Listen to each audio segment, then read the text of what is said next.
water, sewer, and everything else, okay. Yes. Madam Chair, George, you said elected. Did you, the charter officers are selected by the city commission. They're not elected by the general. Okay. They're hired and fired by the city. Yeah. Okay, well, that's very different then. Yeah, right. I didn't know whether you. Yeah. So, I mean, so it's hard without, this gets back to this gentleman's concerns, you know, what problem are we trying to solve? And I think we need to be very clear on that to the city commission and to the public on, you know, what we're trying to solve. We just have too many of them. I'm not sure that's going to be a very effective tool in eliminating some of them. So I think you need to be very clear what problem you're trying to solve by changing this. You know, it's hard to give an opinion without knowing what the reasoning behind it is. Can I give a little bit of, so there's been, in recent history related to our utility, which you have a lot of history in, there was a push by, bill passed by the legislature to put on the ballot to move that utility. Yeah, and then there is discussion if the way that our utility is currently being governed does not work, is there another structure in which we could set that up? Could it be under the city manager? Could it be, should this body look to do that in a way that would be more effective? What have you seen in terms of utilities and how those are governed? Well, you know, there's usually two major ways the utilities are function. One is directly under the city manager, and the other one is some cities have like a utility board or a utility commission where they directly govern. Jay nearby is a good example. You know, the advantages of Jay are having utility boards that takes it off the city council's plate, and in theory, it gives it to a group that will solely function or solely have oversight to the utilities. The disadvantage you're going to find, and I think it's true in JA, is that the city council then no longer loses an awful lot of control, if not most of the control over the utility, depending on how it's structured. Now you deal with other utility boards that aren't quite as strong. I think though it begs the question of what the real issue is. I think the real issue seems to be here is the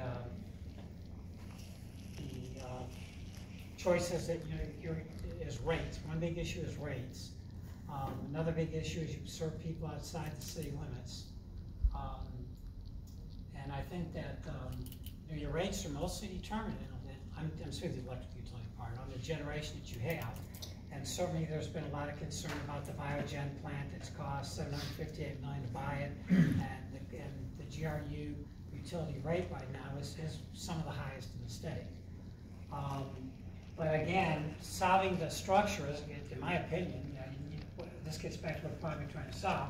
You know, I don't think these are structural problems. I think these are management decision problems that were made, and many of those decisions have been around for a long time. At least looking from afar, were ones insisted upon by the city council. They didn't want the staff at the time to get into any kind of standard fossil fuel, even natural gas at the time utilities. They want to do something innovative. And one of the problems you have, especially in municipal government, when you try to do something innovative, is that there's a very short, you know, we're not like Elon Musk or somebody else that could lose $3 billion in a quarter and still be considered a genius. That doesn't happen in municipal government. So we have to be real careful not to get too ahead of the power curve, because we have a short-term sight in when the next election is, and people running for election and want to beat the heck out of anybody that have any perceived failure. And while I think that GRU has made some mistakes, I can tell you so has everybody else made some mistakes. The problem that you have is that your rates are very high, and that's, to me, the bottom line.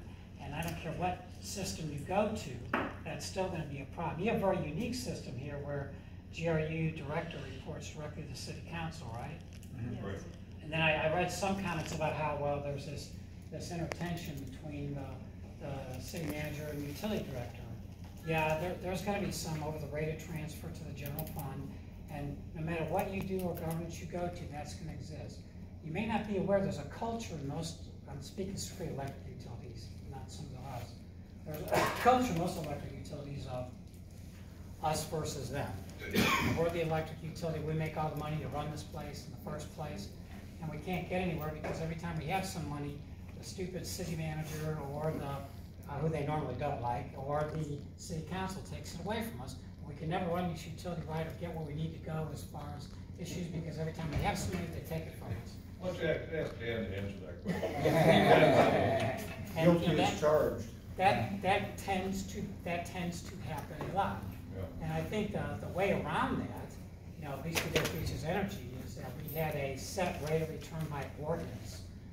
That this is the maximum amount of transfer that the council can have. The maximum amount of transfer should be somewhere between 5 and 10%. Even the Public Service Commission gives the IOUs generally 10%. Beaches Energy rate of return is close to 5%. And again, the way we worked it out, where it was 5 mils per 1,000 kilowatt-hours used went to the general fund. That equates to $5 for every 1,000 kilowatt-hours used went to the general fund. Now, Beaches Energy's budget's about, the next fiscal year is about $88 million, and the general fund transfer is about $3.8 million. So that's a little less than 5%. So it needs to be a reasonable number. The reason for that is, especially with the massive changes that are going to take place in the electric industry within the next 10 to 30 years, you're going to need a lot of cash on hand to survive. You already do, because it's a very expensive business, and to provide proper reliability by properly maintaining all your facilities costs a lot of money.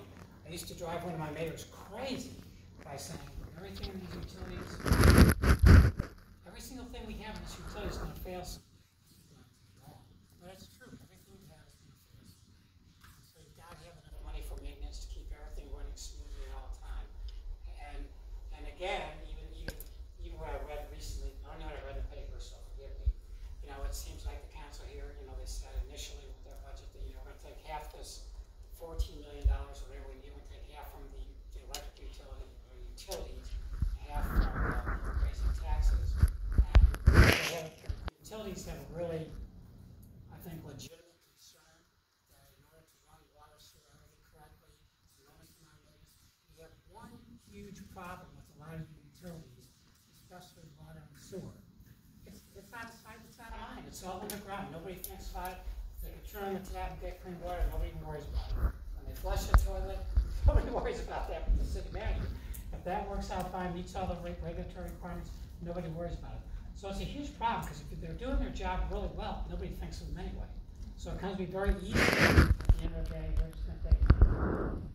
Yeah. So it does, to me, the structure that you have under a very changing world, it's going to change very rapidly, isn't all bad. I'm surprised to hear myself say, because the utility director reports directly to the council. Certainly I would prefer, because that's the way I always had it in my cities, of directly in the city manager.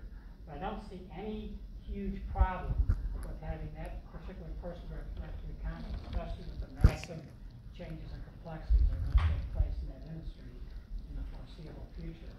But so no matter what you do, you're not going to solve the problem by changing the organization, of making poor decisions on generation or whatever. And you're not going to solve the problem by your organizational structure on the transfer to the general fund, which is always a huge, gigantic issue. You're not going to change the problem of having the electric director have conflicts with the city manager.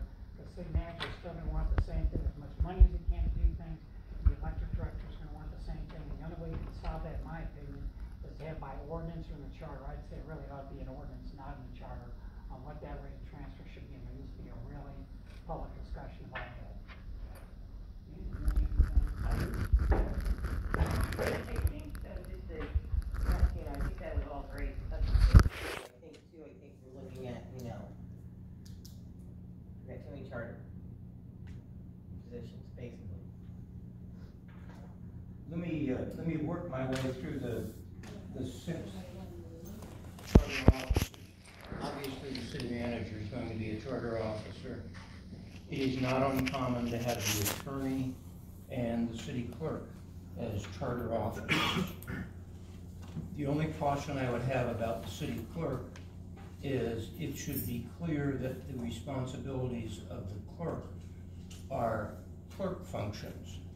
This should not be a repository of an independent research arm of city council or some other kind of place that generates an automatic conflict with the manager in providing staff support to city council.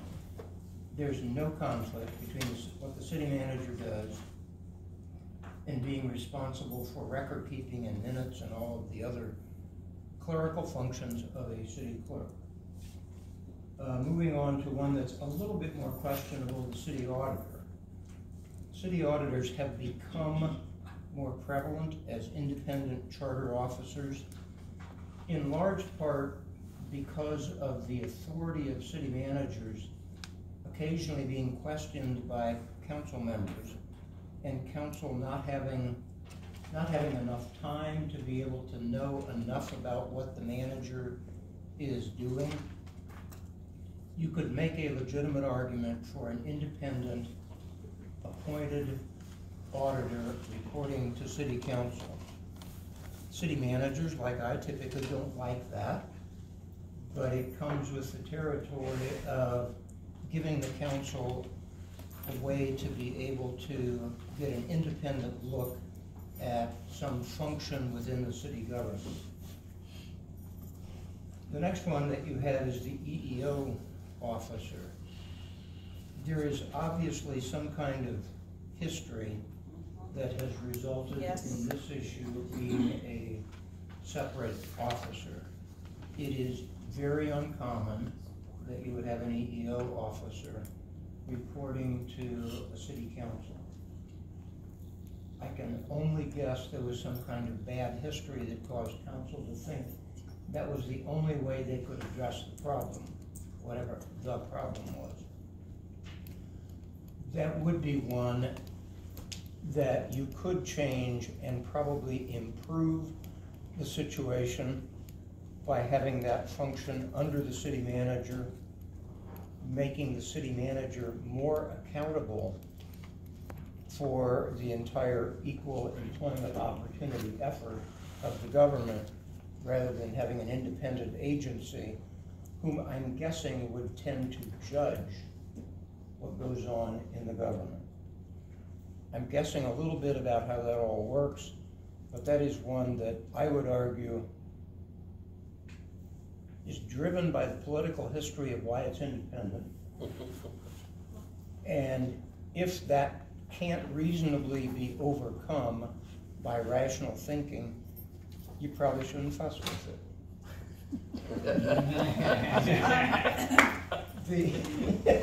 Very well said. Historically, the reason we have an EEO officer, the problem was in the city manager's office, and that's where it started. So citizens, we argued for separate office so you can have some oversight and you can have a strong voice. I think that if we make any, I believe if we make any motion to try to remove that office or its reporting authority, we will have an uprising in this community, and it's really not worth it.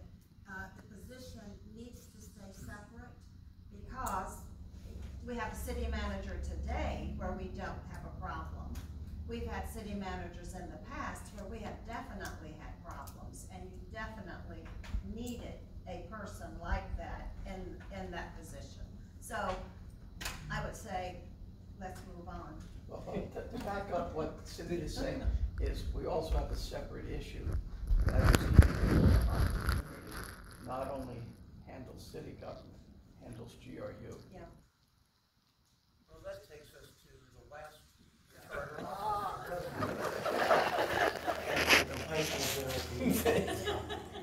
The way you solve that problem is to fix the charter officer of the GRU general manager. Yeah.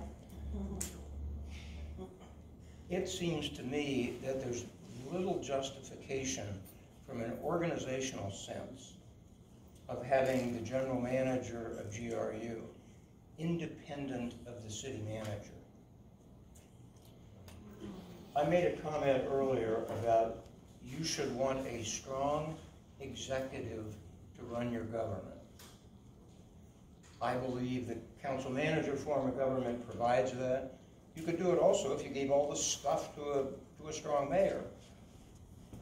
But you have weakened the ability of the city manager, in my judgment, with the current arrangement, because you take a large part of what are traditional municipal responsibilities and you give them to someone else to be responsible for. Even if they still report to the same city council, that doesn't necessarily mean that the activities of the departments under the manager and the departments or divisions under GRU, in fact, work together to serve the public well. Think about any number of situations. Hurricane cleanup, which is a huge electric utility responsibility, a huge debris management problem for the city manager, and you have two executives deciding how you're going to go about doing that. Think about something as simple as pushing a baby stroller down a sidewalk, and you find that the electric utility has decided the best place to locate a power pole is in the middle of the sidewalk, because it makes all kind of good sense from an electrical utility standpoint. It's far enough off the road. It's in a location that's away from trees. But it doesn't speak well to responsibilities that the city manager might have to have a network of sidewalks, pedestrian walkways, bikeways throughout the community. And both of those are important. Every time you have separate agencies being responsible for something where they're both involved, you push conflict resolution to the highest level. If you think about it, if the functions of the Parks and Recreation Director and the Public Works Director, both under the city manager, if they have issues that they're both working on, if they have conflicts that need to be resolved, you typically can get them resolved lower in the organization than you can if one of those two agencies worked for somebody other than the city manager. The same is true with the electric utility or the water utility and the Public Works Department. If there is a conflict between those agencies, do you want all of those kinds of issues to be resolved by the city manager and the general manager of GRU sitting down and saying, well, we got to work out these problems between our various departments? If you had all of those under one single executive, you would have much better coordination of service delivery to the public. I don't have any idea whether it's possible to change this. I don't know whether there are problems that are significant enough that would warrant this kind of change, because it's not a small change. It is a huge change. But I would argue if the possibilities exist, citizens of Gainesville would be better served by all of those functions being under the same chief executive. Wow. I wanted to reflect briefly back to the comments about the fund transfer, and then talk about other charges again. He talked about having a set percentage, 5% or 10% for general fund transfer. It seems to me that might also make a perverse incentive to raise rates. What's happening now? Raise the rate. Well, it's perverse for some other reason. I would like to see the GRU director brought down from charter officer.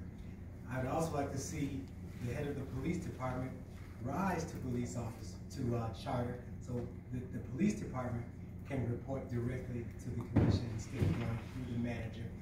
Not just because of what it may add to the police department's ability to function, but so that the police department can be more accountable, directly accountable, in handling problems and community complaints. So I will offer a motion that we propose eliminating charter officer status for the director Maybe of two GRU. motions, if you're gonna try to do that, I think we should have two different motions if you're gonna wanna. I wanna do like the Congress and link the stuff out.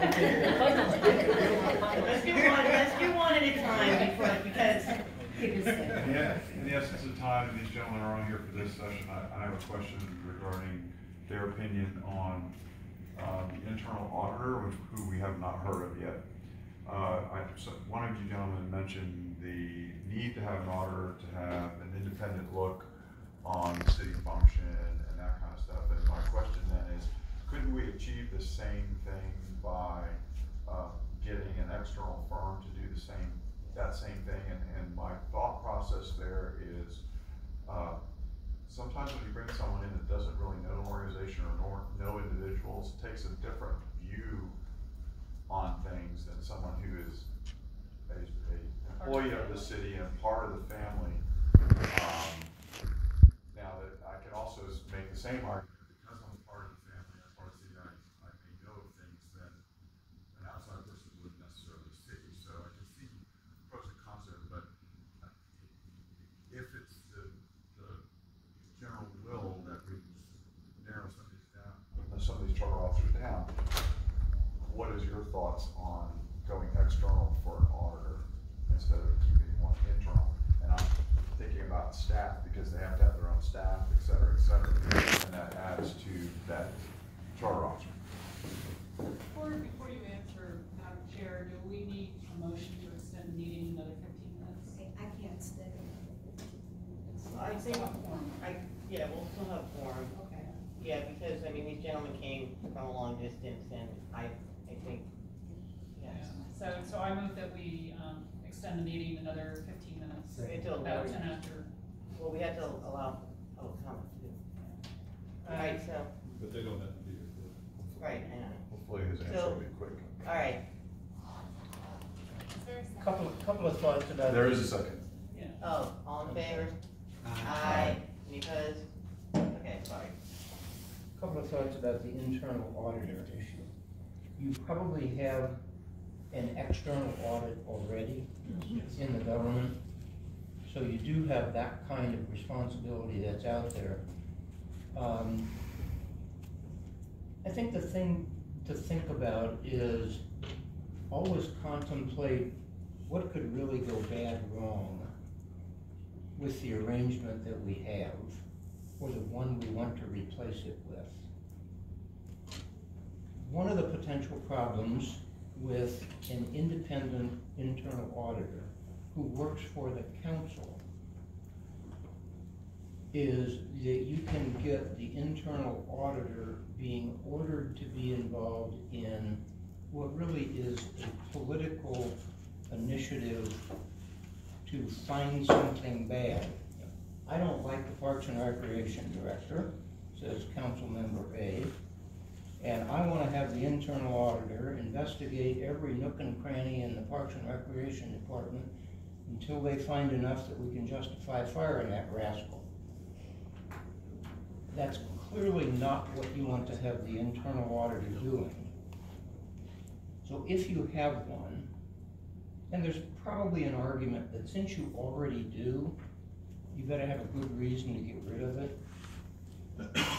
If you're going to have one, make sure that it functions in a professional way. For example, don't allow the internal auditor to be directed by an individual member of council. Make certain that if there's going to be an investigation of the Parks and Recreation Department, it's council that asks for it. It's not an individual council member. Make sure there's transparency. Make sure there's an opportunity for whoever is being audited to have their day in court about whatever is found, so that there really is as much attention given to explaining why something is being done as to criticizing it.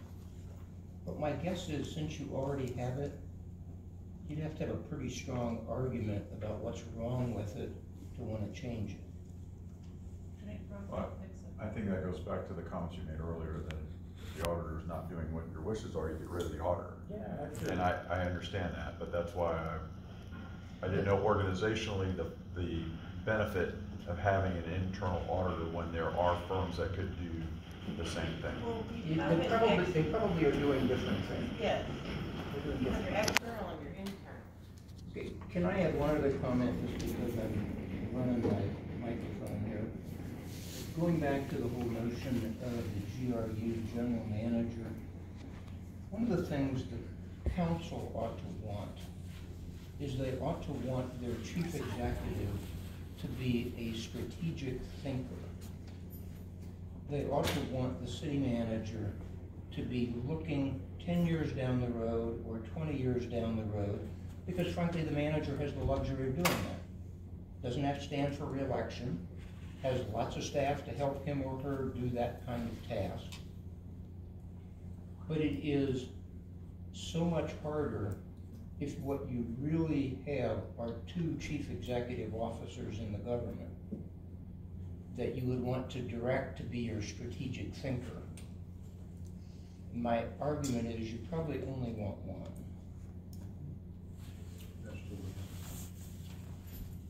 And Mr. Campos too, I think at the next meeting, the auditor is going to present to us as well, so that might answer some of the questions. I was curious what their opinion. Mr. Bond, do you want to back to your motion? Okay, so my motion is to lower the GRU manager from chartered officers.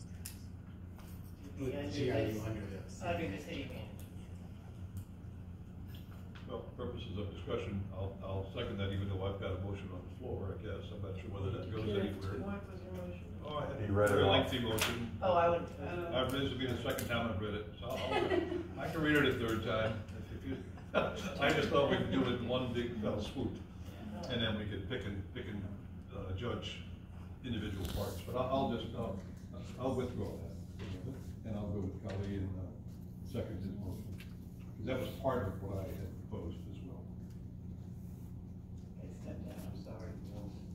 And I proposed it, by the way, for all the good reasons that have been mentioned here: economy, efficiency, effectiveness, and making sure that work got done and there was not duplication of effort, which, well, I won't editorialize anymore. So for the purposes of discussion, can you speak directly to Kali's motion and how that impacts the motion that you were trying to? Yes, that would be, because it's, well, number one, it's a major item. It's I think there were, how many, 300 or so employees of the utility and 500 or 600 employees of general government. So they're both major entities. And it is so that there is a better coordination of effort, better coordination of resources, more accountability in the sense that the administrative review of a manager is generally targeted more carefully than the administrative review of the utility director. And I think, therefore, the commission will be better served by having a list of goals, objectives, and efforts that the commission wants to see resolved or occur during the course of the year. And it would be the job of the city manager to assure that the utility delivers on those promises and goals. Campus, and then Mr. Keller. So my comments do not reflect the current staff that we have in place, but more from a conceptual. Yeah, exactly. Being an employee of the city, I can say that there's definitely two hemispheres of the city of Gainesville. One is GRU, the other one is general government. There are a lot of resources that we try to share to be more efficient, and it doesn't work very properly. I can give examples of IT, BOPAS, I can give examples of HR, BOPAS, and trying to split that staff becomes very, becomes very problematic. And so if all of that was under one person or one executive, I think those things would work a little more smoothly. I do, yes, and can share costs and a lot of that. And we try to do that now, and again, it still becomes there's competing priorities that always come up. And when you have two heads of of the organization that are equals. Whoever has the stronger will or has the ear of the commission or whatever usually wins out, and that's, you know, two dads are fighting, you know, that's what usually comes out. So I support the motion in that arena. But I will also say that running a utility is such a highly specialized field. Finding a city manager that can also make sure that whoever's running that department is doing what they're supposed to be doing, and is you know, it limits our pool of who we would put in as a city manager. And I know that our current commissioners are challenged with finding a city manager for the city now. And I don't even know if that's one of the things that they're considering right now in the selection of the next city manager. So again, that's something to be voted on down the road, but I do see a lot of advantages and a lot of efficiencies that could result from this move and moving the charter officer down. I agree. Any other comment before we vote? Oh, Mr. Bone, I'm sorry. Yeah, a few thoughts. I'm not opposed to the motion.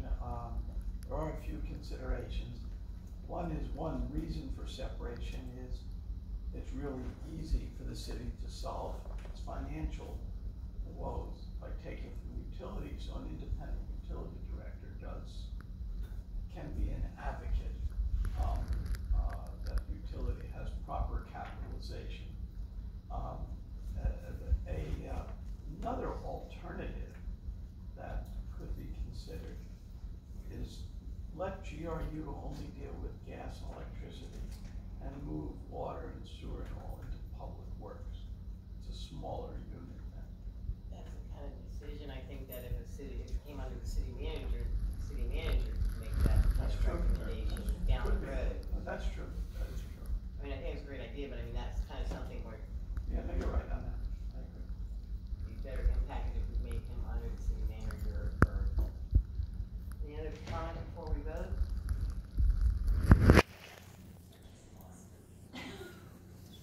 Running time. Yeah, I know. I know what it was.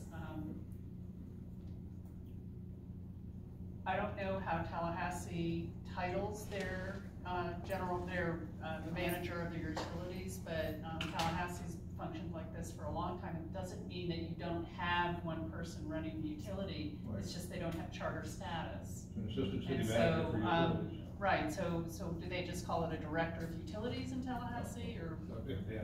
Yeah, there's an assistant city manager for utilities who is responsible for electric, gas, water, sewer. So there is someone, but in the city manager's office, who has that